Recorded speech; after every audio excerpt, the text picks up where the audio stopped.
The next election is UK-wide. It will affect my constituents in North East Fife.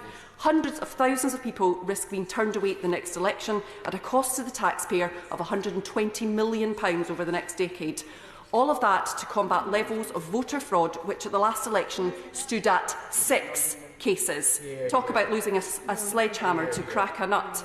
A general election, Mr Speaker, is perhaps no more than a year away, but it is quite clear from reading these reports that we are teetering on the cliff edge of a democratic travesty, not just because the rollout of voter ID has been botched.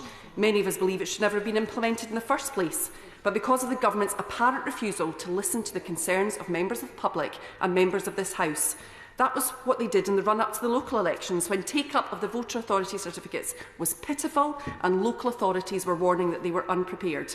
And that is what they are doing now. And I was hugely disheartened that in both the Minister's response and the written statement published yesterday, the Government seemed to be taking a stance of blindly ignoring the warning signs. And so far I see no evidence to suggest that stance will change in the Government's evaluation report in November.